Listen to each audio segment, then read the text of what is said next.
Stuart Butterfield once said, "Every customer interaction is a marketing opportunity." If you go above and beyond on the customer service side, people are much more likely to recommend you. And we couldn't agree more.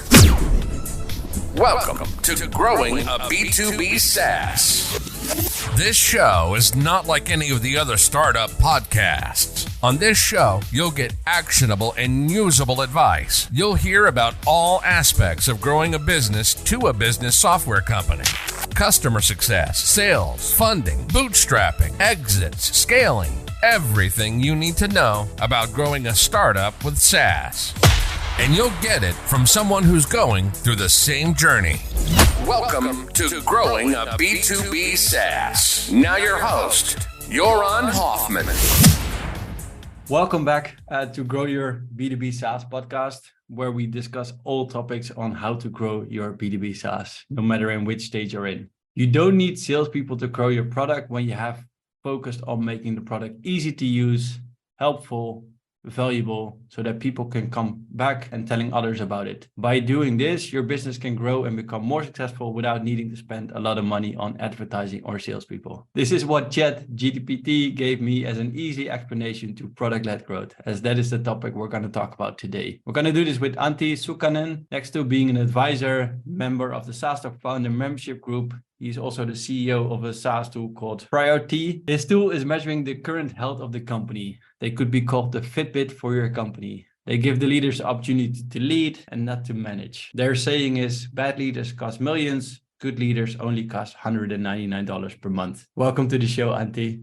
Yeah, thanks for having me, Joran. Nice. We're going to talk about product-led growth today. I always like to ask this question at the beginning. Why should people listen to you today? Why should people listen to me is, I would say there's one reason, because I come from totally another business, another industry. I worked 15 years in a manufacturing and steel industry as a leader, as a consultant, as an entrepreneur, and then pivoted totally to SaaS business after that. So this is all really new to me, and maybe I can give you a view what a kind of a manufacturing industry leader or a C-level leader thinks about product-led growth and how I see it, and maybe can that way give advice to somebody. Well, let's start with an easy question. What does product-led growth mean to you? Product-led growth can be many things, but what I would like to say that what it means to me is just the way that the world works nowadays. People want to make sure that when they are buying, when they are taking some product and use, they really kind of figure out the value, figure out the point that why are they using it, what is it for them, is it easy to use, can they kind of search it first, try it first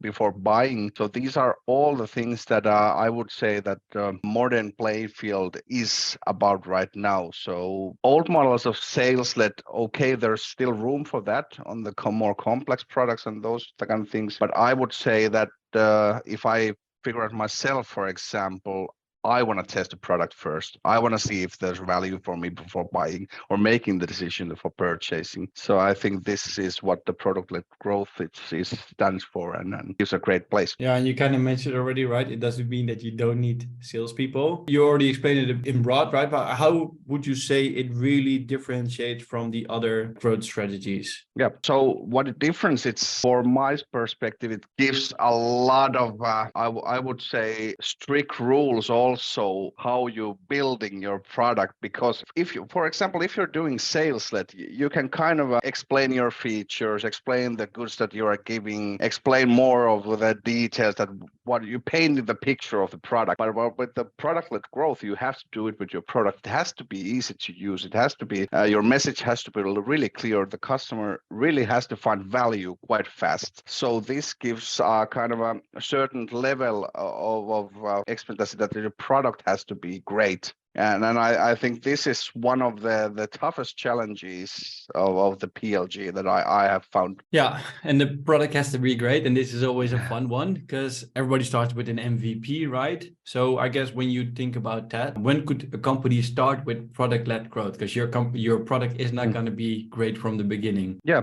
I would say that first of all, think and try and figure out if your product and service is suitable for product-led growth. If it's too complex or your account values are really, really high, and a number of the potential clients are not so big, I would say then contemplate if the PLG is right for you. But if you feel like you can kind of get a big mass, you can get a decent price with a great product, I think in the beginning just go for this with the strategy. You have to do your homework. We did actually 2 years of proof of concepting before launching our product. So it's a long way from coming here, because we wanted to make sure that the value that we are offering is there really. And when we figure out that there is really the value, then we kind of figured out how do we convert this as a product, as a SaaS tool, to kind of a self-serve option. Yeah, and I think, I mean, you mentioned something really important, right? Are you focusing towards the big mass? It also comes down to what is your ideal customer profile. So you probably have that really clear for yourself, and then you know how big the audience is going to be for you. Yeah, because for example, for us, our target audience is SMEs, starting from 2 million in revenue, plus 20 employees working. Usually the growth-oriented C-level leader that kind of understands the role of the personnel in the growth process. Usually they are stuck or not growing, and they need kind of tools or help to get from there. So because of that, because the mass is big and the kind of audience is the SMEs, we wanted our product to be available for everybody that we wanna kind of have in this scope. That's why our price point is reasonable. I would say our product is more premium and price point reasonable, and that kind of drives us in the model that we cannot have heavy sales at organization. We just cannot have it's not reasonable for the money point. That's why we have chosen product like that as our strategy. Yeah, and I mean, you took that 2 years, right? So probably the product is now usable by itself. Yep. It is probably converting clients by itself. It hopefully brings value already. Those are the things you brought up. You're focusing on a big mass. Like, what else should be at minimum in place to really start with product-led growth? I would say that listening to your customers, this is kind of oldest kind of tip in the playbook, but I cannot stress it enough. If you think you are actually listening and talking to your customers, you probably do it still too little, because they are really telling you what is the kind of what is the value that they see in your product. It might be something else that you have figured out. You are thinking that they are using the product like this is the value that they are getting, but there are many surprises that have come for us, for especially when we have talked to clients that and the value of the product. Yeah, and I think that's always really important, right? We just recorded the session regarding customer success. Like, I would definitely recommend people listening to that. But when you, I guess, put this into maybe metrics, so listening to the clients is really important, right? But are we able to put this in any kind of metrics, I guess, you like to measure regarding product-led growth, and what would those be? So at this point, as we are kind of going for that scalable model, we have found a little bit our product market fit. I would say that, number one is kind of registered signups. So how many of the signups we get to our free product? Okay, that's the first one. Then we can kind of conclude that, okay, when we are putting ads, our messaging, our marketing, our content, that people are listening to it, people are reading it, and by that, they are signing up and they are interested in product. That is our kind of our first phase and first gate that we are measuring. So how much do we kind of spend on the dollar basis, and how many signups do we get on that, spreading our content organically and paid. And then of course we measure that how many of those paid customers really convert to the buying the product. So that's, we are talking about our pro plan subscription. And after that, there's I would say one of the North Star metrics then is the net retention rate at the end. But at this point we are more focusing on the signups and the conversion to the paid plan. Yeah, and do you have identified a certain wow moment within the app, or have you identified some metrics or some things they really need to do to convert more? Yeah, so I would say that our wow moment is usually when they see the data and see the kind of condition of the company. But we have struggled a lot on onboarding and getting to that moment. So time to value is something that we want to, of course, measure. And what does it take and how long does it take for the user to get to sign up for that aha moment that they really feel that, wow, this is the thing, now I can get started. Because we see, especially in the beginning, that a lot of the people went to our portal, they signed up, after 5 seconds of using, they dropped it. So it is a cruel world. So attention of those CEOs, it's a matter of seconds. So how do you captivate that they are like, wow, I wanna continue that?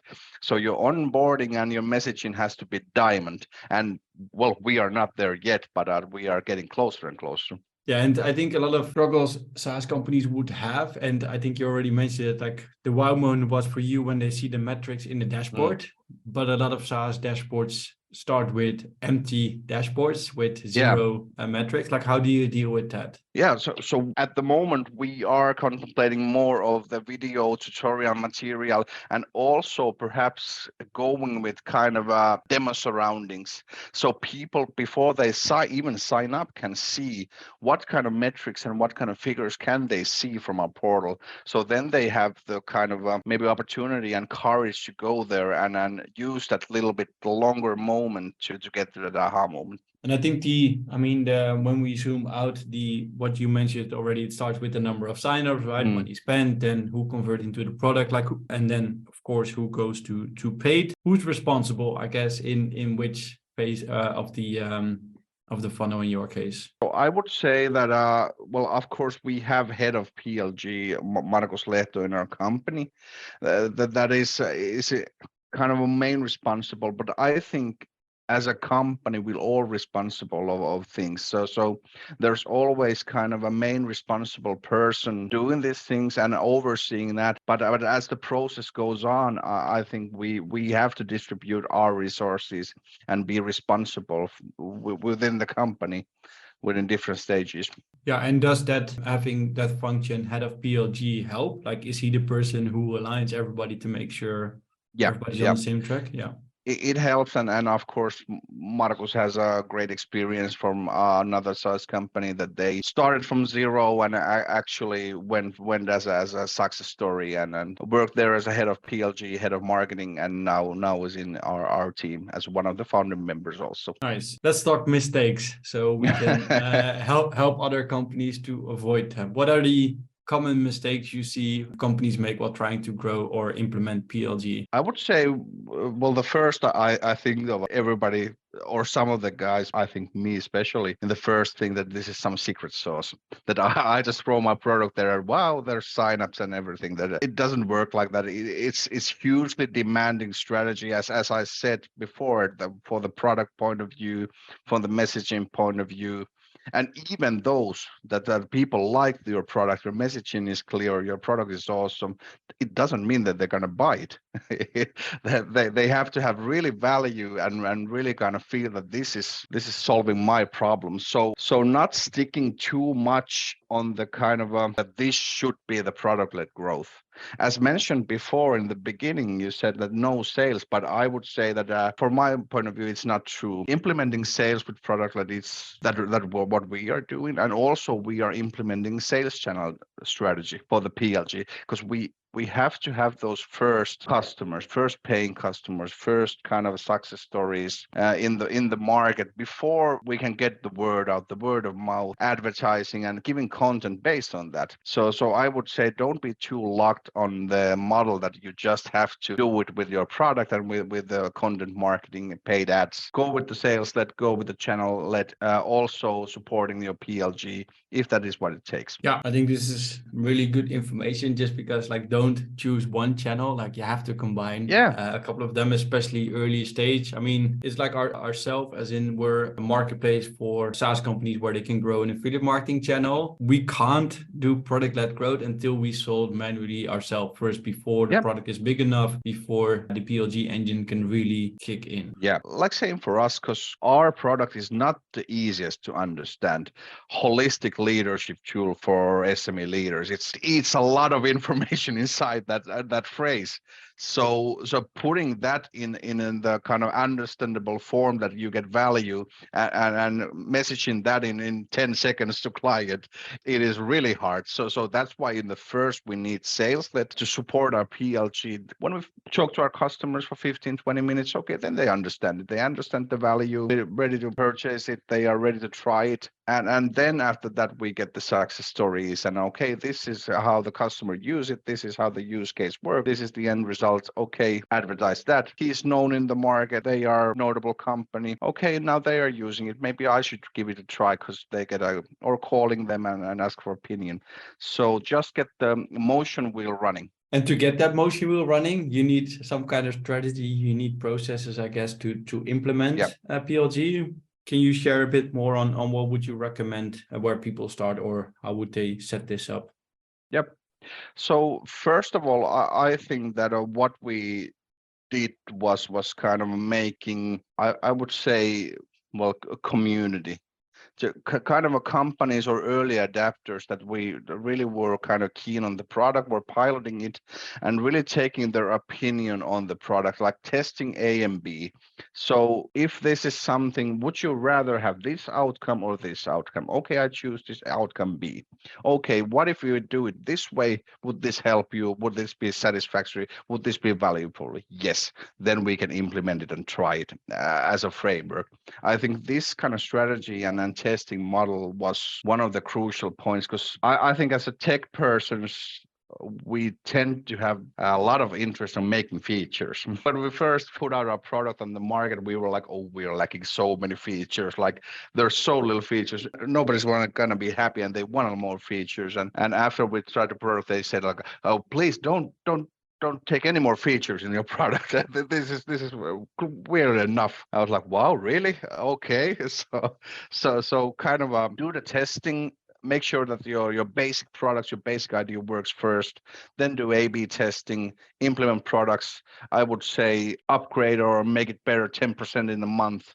In a year's time, it's gonna make a hell of a product and hell of a service. Yeah, and I think this is really important, as in we do want to add more features all the time, but in the end, people don't even want our product, right? They want to get the value the product brings. So I think like here again, you really see it is about the value and not about the products. Usually when I come from the manufacturing industry, we have clearly like I would say clear 1 or 2 KPIs that we measure our business. And when I come to SaaS, it's like I got 17 KPIs and then I got 72 features on my product. Like, what are you doing the rest of the time?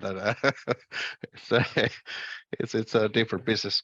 But concentrate on a few kind of key metrics that really brings value and brings value to the customer. And I think maybe that's already going into our next topic, challenges. I mean, we love to measure, of course. I think that's definitely one challenge companies have. Pick the right metrics. Are there any other challenges or obstacles you faced or you see companies facing with PLG? It's gonna take time. The hockey stick effect is not gonna happen. Well, there might be some products, but if your product is not super simple or super easy to understand and pays $3 a month for a seat, I think the hockey stick effect is going to take some time. So be prepared that your cash flow can support it, that you have a clear strategy, that how are you getting the first customers and how we're making the wheel turning. So make sure that your cash flow is also supporting the PLC strategy. It's going to take some time. Yeah, and in this case, I guess like stick to your beliefs and of course look at all the metrics to make sure that it is going in the right direction. Yeah, it is a marathon. It's not a sprint. So be prepared on that.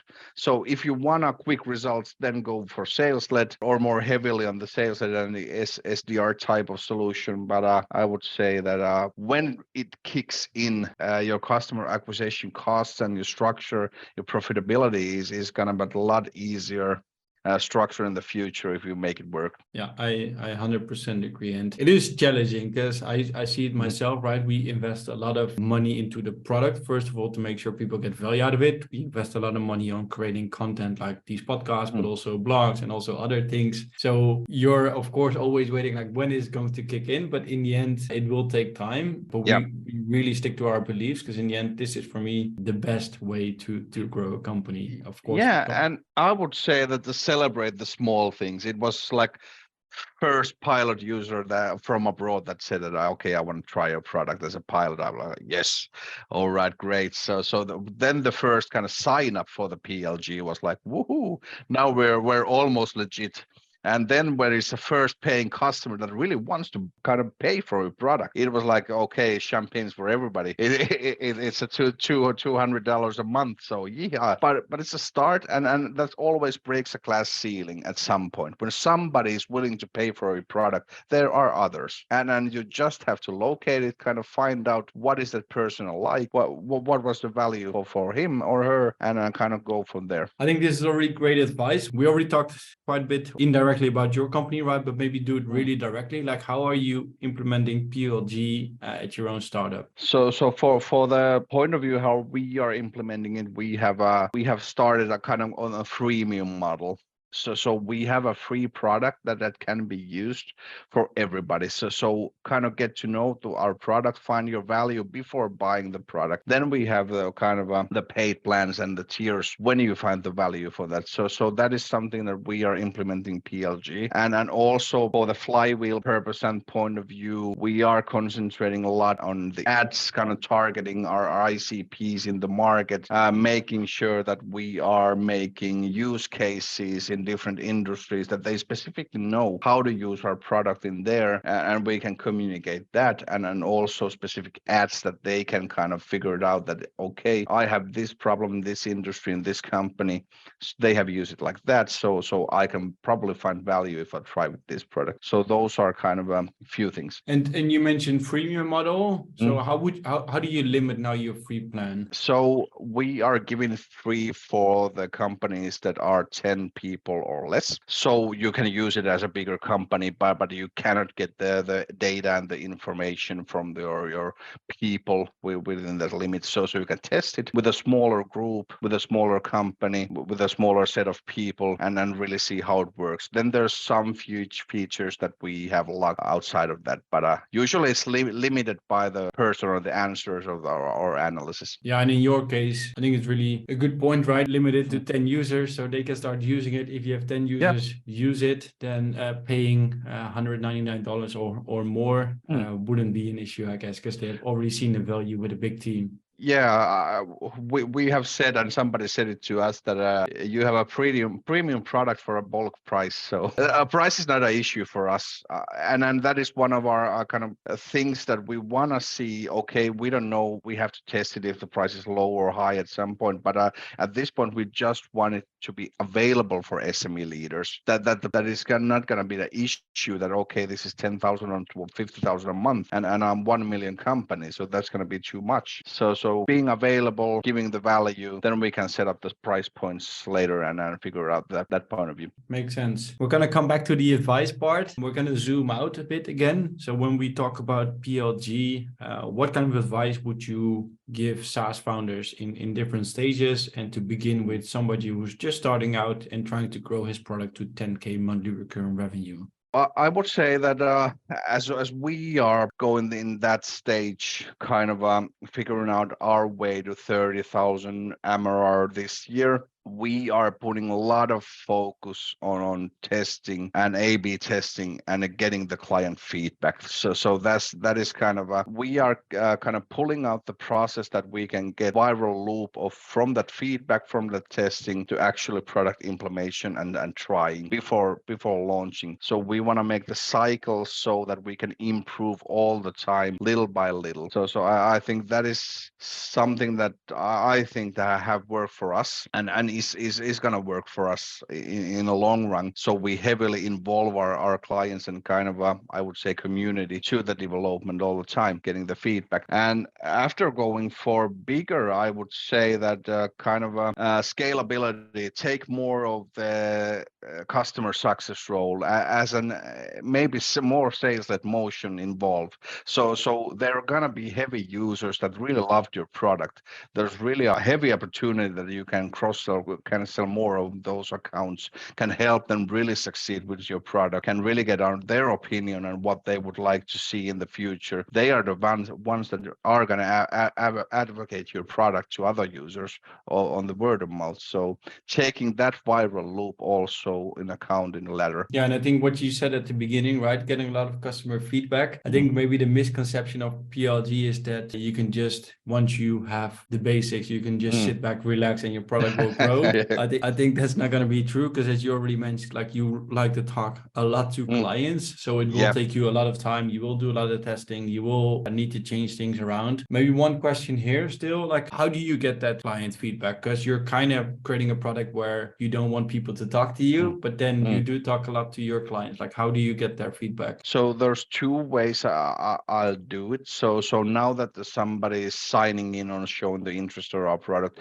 I'll try to myself to get them on the call. So this is for the first time. I wouldn't recommend it in the long run, I would say, but at this stage that is really effective. Just give a 15-20 minute call. Okay, you did it. Did you like it? How did you feel it? Okay, you dropped out. What was the reason? Would you consider it if you would get a help to try it again, and then get the feedback? Another way is building up that community, kind of let's say in the Slack or something like that, kind of pilot users, the first early adapters, get the group of people there. If you have an opinion of 10 people, that's a lot in kind of qualitative and quantitative aspect. So, but if you get an opinion of 100, it's already usable knowledge. I think the challenge here is everybody wants a community, right? And it feels like you already create one. Like, how do you make sure that people really engage in a community like that? Because they're probably a dozen. How do you make sure that they really want to collaborate? I would say that when they are paying for the product they wanna, so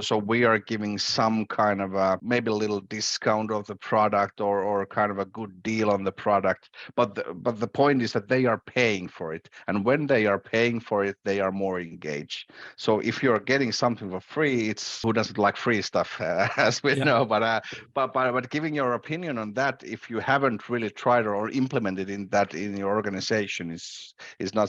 It's gonna be hard. Yeah, and I think there has to be a commitment from both sides. So if somebody is not paying, they're not as committed as they're getting something for free. So I think just giving out your product for free isn't a good idea. Then doing what you guys doing, give some kind of discount, big discount, but at least have them commit to something on their end as well. Yes, and then also they are kind of first to get to try these features. They are first kind of that has an opinion on that what's gonna be the futures of the future product. So it's I think in all along it's win-win from them. And if they, let's say, engage for 1 year or 2 year deal, they're gonna keep the price quite low for that period of time, get the new features, get the feedback and all of that. So we see it as a win-win. Yeah, let's move past the 10K monthly recurring revenue. You kind of mentioned already, you guys are going to 30, hopefully at the end of the year. Like, what kind of advice would you give companies growing to 1 million ARR? Yeah, so I would say that the customer success role probably builds up a lot more when you're going.